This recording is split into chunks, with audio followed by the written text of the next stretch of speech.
We are going to tell the story of Temujin, known as Genghis Khan.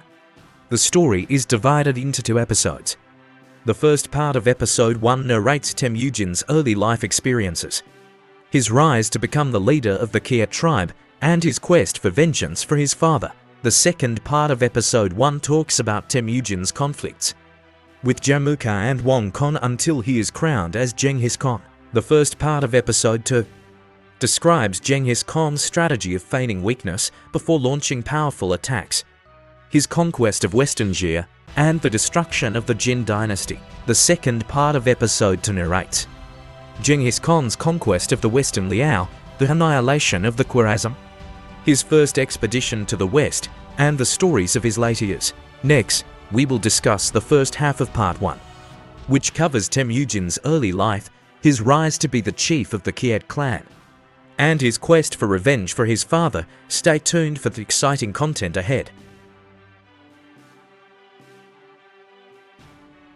In a distant time, in 1162, near the Delian Bulldog Mountain by the Honan River, a baby boy was born on the vast Mongolian steppe. Legend has it that when he was born, his right hand was tightly clutching a blood clot as big as a stone, which was considered a sign of his great destiny. This baby boy was named Temujin, and his father, Yesugei, was the chief of the Mongolian Kiet tribe, a brave and skilled tribal leader. His mother, Holan, was from the Hongjila tribe and was originally engaged to Merkit tribesman Yigchiladu, but in the autumn of 1161, following the custom of bride stealing at that time, Yesugei resolutely took Holan away and married her. At the moment of Temujin's birth, the fate of the steppe seemed to be undergoing mysterious changes. Yesugei captured a Tatar warrior named Temujin Yuge on the battlefield. According to Mongolian beliefs, if a baby is born at the same time as capturing an enemy tribe's warrior, the courage of the warrior will be transferred to the newborn. So Yesugei named his eldest son Temujin, meaning the finest of iron. In the Mongolian steppe, such a name was full of symbolic meaning. Temujin was born carrying the expectations of his family and tribe, as well as the brave spirit of the Tatar warrior. This name determined that he would embark on an extraordinary path. In 1170, 9-year-old Temujin followed his father, Yesugei, to the Tolkanad tribe to seek a marriage alliance. In the west of the Twelsan River, they met Togrul, the leader of the Hongjila tribe, and arranged a marriage with his daughter Bart. According to local customs, Temujin stayed with the Hongjila tribe. However, fate is always full of twists and turns. On their way home, Yesugei was betrayed by the Tatars. Among them was a man named Jalanbu, the son of Temujin Yuge. They took the opportunity to poison Yesugei's wine, attempting to avenge their father. Yesugei drank the poisoned wine without realizing it. When he returned home, the poison began to spread throughout his body. Sensing that something was wrong, Yesugei immediately called back Temujin, who was with the Hongjila tribe. However, by the time Temujin rushed home, Yesugei was already in critical condition. In the end, he died with resentment in the arms of his family. After Yesugei's death, the Kiet tribe fell into decline, and their people flocked to join the Tayachiad tribe. Temujin and his mother Holan and siblings found themselves in a difficult situation. Abandoned by their tribe, Temujin's family lived a hard life on the steppe. To make ends meet, Holan gathered fruit and dug up roots. Temujin and his brothers fished in the Honan River using homemade fishing gear. Trying to support their family, it was in such adversity that Temujin spent his childhood. One day, Temujin and his brothers were fishing by the river. That day, Temujin accidentally caught a golden fish, beautiful and precious, but his 2 brothers, Bekta and Belgatai, became envious and snatched away his golden fish. This was not the first time such a thing had happened.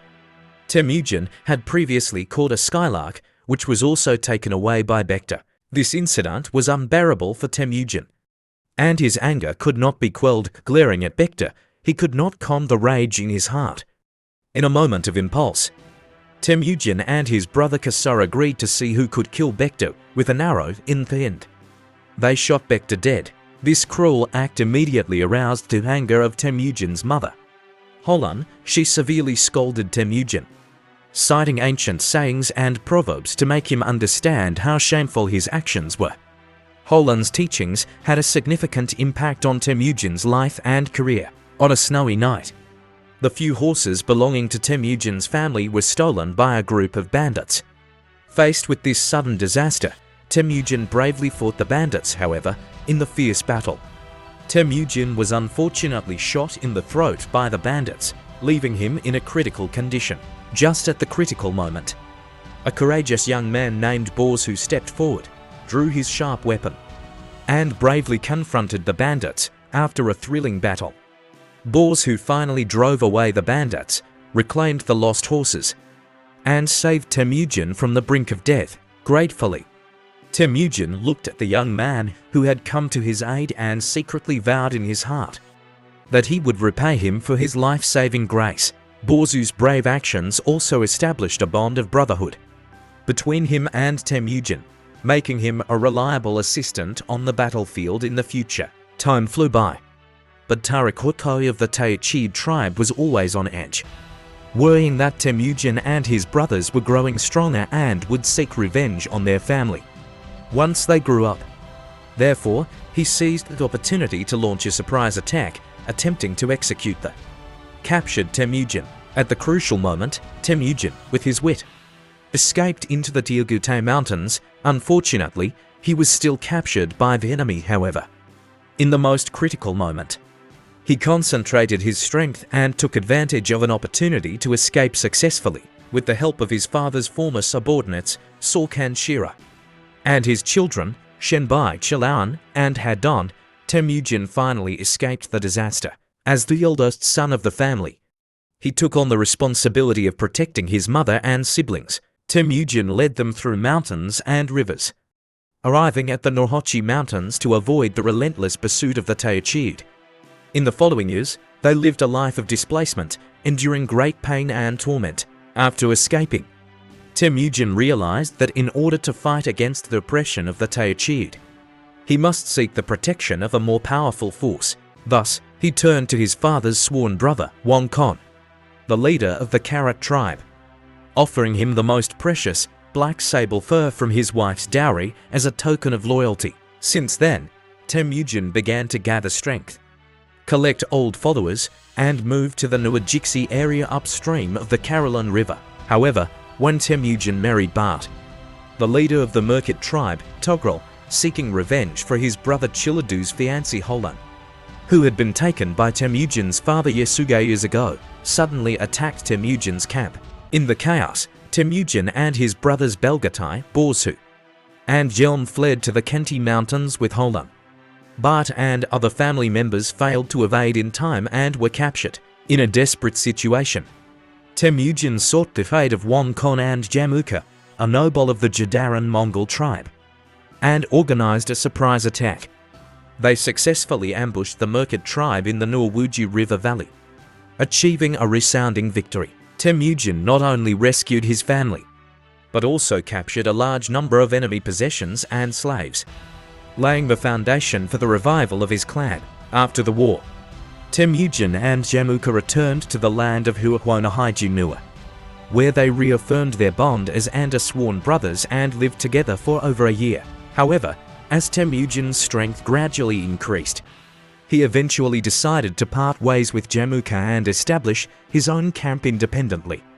By the Sangwaya River, former followers and some tribes of the Niran Mongols flocked to Temujin, and the noble families of the Kiet clan began to align themselves with him. Numerous nobles, including Bala's noble Kasar, Manghad noble Jelm, Urut noble Subutai, his uncle Daratoi, and his cousins Alaltan and Kaka, reformed the Kiet Noble Alliance at the 1189 Qinghaizi Grand Assembly. These alliance members unanimously elected Temujin as their leader, making him the leader of the entire tribe from then on. Temujin's position grew increasingly stable, paving the way for his unification of Mongolia and the establishment of the Mongol Empire. After being elected Khan, Temujin immediately embarked on a meticulous arrangement. Starting to form his own protective organization, he chose Borjigin, his younger half-brother Juchi, and his stepbrother Belgatai as the leaders of this protective organization, and allocated various duties to them. His organization included archers with bows and arrows, warriors with knives, horsemen, stewards who managed food and drink, shepherds and horsemen who grazed flocks and herds, craftsmen who repaired vehicles, and guards who guarded the palace. Temujin planned and deployed all of this with his own hands, choosing his most loyal Naka confidants to form a powerful team under his command. By the end of the 12th century, the situation on the Mongolian Plateau had become clear. The leaders of the Kayet clan, Temujin, the Kayet clan leader Wang Khan, and the Jadaran clan leader Jamuka were the three main forces, creating the main political situation of this period. The three major forces balanced each other, creating a subtle equilibrium in that age of heavy snow among the various Mongolian tribes. The Taichud was a powerful force with vast lands and unparalleled population. Seeing the Kayet clan regain its strength, they became resentful. So in 1190, Jamuka led the Taichud, along with 13 other tribes, a total of 30,000 troops, and decided to deliver a lethal blow to Temujin. This sudden turn of events was leaked to Temujin by Yekulch, a member of Jamuka's clan. Upon hearing the news, he immediately gathered his people and formed an army of 30,000 people and 13 wings to confront the enemy. The two armies fought fiercely in the wilderness of Dalen Baltsat, near the Sanga River. Despite Temujin's valiant resistance, he couldn't withstand the enemy's fierce attack and had to lead his troops to retreat to a narrow area by Tronan River, temporarily evading the enemy's pursuit, although Jamuka and the Taichud tribe emerged victorious. From this battle, their internal dynamics were a mess, with the Nyan brothers fighting each other for supreme power.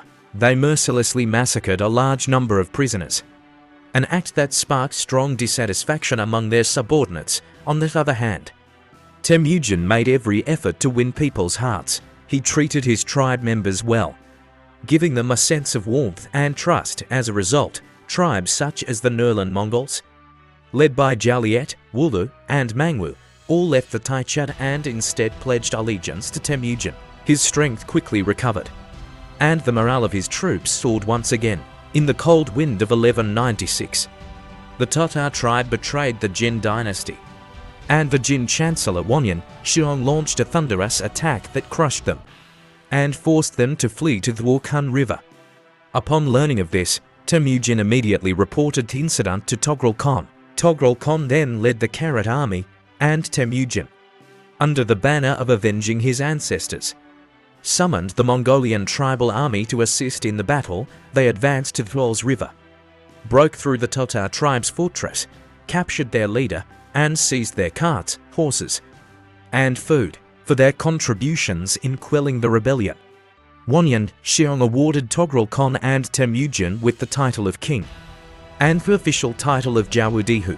The battle at the Wukan River, as well as the awards from the Jin dynasty, greatly enhanced Temujin's prestige and power.